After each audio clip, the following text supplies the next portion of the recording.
కారం రంగు రుచితో ఉంటుంది. ఆచి మిరపపొడి అదరగొట్టే కారం రంగు రుచి. గుట్టల్లో మావోయిస్టుల గుట్టు వీడేనా? ఆపరేషన్ కగార్తో కంగారు మొదలైందా అంటే అవుననే సమాధానం వస్తోంది భద్రతా బలగాల నుంచి.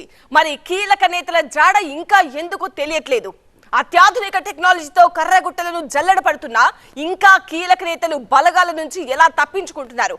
అసలు కర్రగుట్టల్లో బలగాలు అనుమానిస్తున్న మోస్ట్ వాంటెడ్ మావోయిస్టులు ఉన్నారా? అంతకు ముందే తప్పించుకొని పోయారా?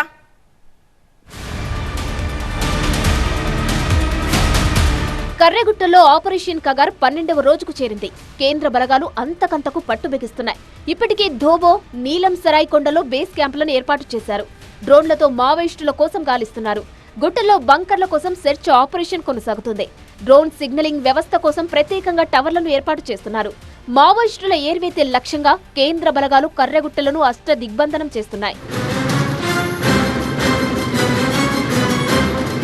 కర్రెగుట్టల చుట్టుపక్కల 24,000 మంది భద్రతా సిబ్బంది, Chhattisgarh District Reserve Guard, Special Task Force, CRPF, COBRA బెటాలియన్లతో ఆపరేషన్ కొనసాగుతుంది. శనివారం నాటికి 2 కీలక గుట్టలను భద్రతా బలగాలు స్వాధీనం చేసుకున్నాయి. ఈ గుట్టలపై జాతీయ జెండా ఎగరడంతో మావోయిస్టులకు పెద్ద ఎదురుదెబ్బ తగిలింది. Dandakaranya Special Zonal Committee, Telangana State Committee, People's Liberation Guerrilla Army battalion number 1ను నిర్మూలించడమే లక్ష్యంగా బలగాలు కూంబింగ్ ఆపరేషన్ను నిర్వహిస్తున్నాయి. 800 చదరపు కిలోమీటర్ల మావోయిస్టు జోన్ను పూర్తిగా క్లియర్ చేయాలని బలగాలు భావిస్తున్నాయి. 25 నుంచి 50 కిలోమీటర్ల విస్తీర్ణంలో ఉన్న కర్రగుట్టల్లో గుహలు, జలపాతాలు, ఇరుకైన లోయలు ఉన్నాయి. ఈ భౌగోళిక స్వరూపం మావోయిస్టులకు అనుకూలంగా ఉండేది. ఈ గుట్టల్లో వందల భూగర్భ బంకర్లు, ఆయుధ నిల్వలు, రహస్య సమావేశ స్థలాలు ఉన్నాయని బలగాలు గుర్తించాయి. మావోయిస్టులు ఈ ప్రాంతాల్లోని కొన్ని చోట్ల ఐఈడీలు, ప్రెషర్ బాంబులు అమర్చారు. భద్రతా బలగాలు అమర్చిన బాంబులను నిర్వీర్యం చేస్తూ ముందుకు సాగుతున్నాయి. డ్రోన్లు, హెలికాప్టర్ల సాయంతో మావోయిస్టుల కదలికలను గమనిస్తున్నాయి. ధోబే కొండలు, నీలం సరాయ్, అలుబాక శివారుల్లో 3 బేస్ క్యాంపులను ఏర్పాటు చేశారు. కర్రెగుట్టల్లో కూడా ఒక బేస్ క్యాంపు సిద్ధమవుతుంది.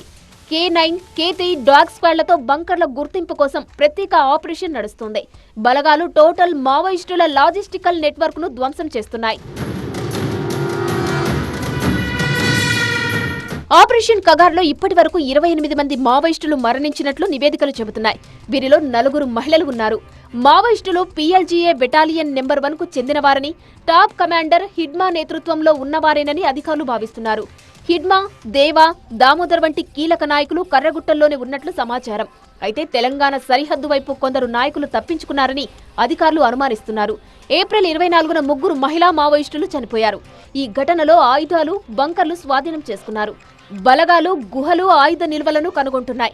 అయితే దట్టమైన అడవులు, ఎత్తైన గుట్టలు బలగాల కూంబింగ్కు సవాలుగా మారాయి. ఇటు వాతావరణం కూడా ఆపరేషన్కు అడ్డంకిగా మారింది. అడవుల్లో నీటి కొరత, ఎండవేడిమి బలగాలకు పెద్ద సమస్యగా మారాయి. జూలైలో వర్షాలు, కీటకాల వల్ల ఆపరేషన్లు ఆగిపోయాయి. ఇప్పుడు జవాన్లు డీహైడ్రేషన్, అలసటతో సతమతమవుతున్నారు. అయినా బలగాలు వ్యూహాత్మకంగా ముందుకు సాగుతున్నాయి. మొబైల్ కమ్యూనికేషన్ టవర్ను ఏర్పాటు చేసి ఆపరేషన్ను కంటిన్యూ చేస్తున్నారు. మావోయిస్టులు శాంతి చర్చలకు సిద్ధమని ఏప్రిల్ 25న ప్రకటించారు. సీజ్ ఫైర్ కోసం 4 స్టేట్మెంట్లు విడుదల చేశారు. అయితే భద్రతా అధికారులు శాంతి చర్చలపై సానుకూలంగా లేరని తెలుస్తుంది. తెలంగాణలో మంత్రి సీతక్క, సిపిఐ నారాయణ లాంటి నేతలు పౌర సమాజం శాంతి చర్చలకు పిలుపునిచ్చారు. మరోవైపు ఆపరేషన్ కగార్ గిరిజన జీవనోపాధిపై తీవ్ర ప్రభావం చూపుతోందంటున్నారు స్థానిక నాయకులు. ఆపరేషన్ కగార్ మొదలైనప్పటి నుంచి 2024లో 363 మంది మావోయిస్టులు హతమవగా 2025లో ఇప్పటి వరకు 48 మంది చనిపోయారు. భవిష్యత్తులో మావోయిస్టులు మళ్లీ పుంజుకోకుండా భద్రతా బలగాలు కర్రెగుట్టల్లోనే శాశ్వత స్థావరాలను ఏర్పాటు చేయడానికి ప్రణాళికలు వేస్తున్నాయి. అయితే గిరిజనుల ఆందోళనను పరిష్కరించడం, శాంతి చర్చల అవకాశాలను పరిశీలించడం కూడా ముఖ్యమంటున్నారు నేతలు.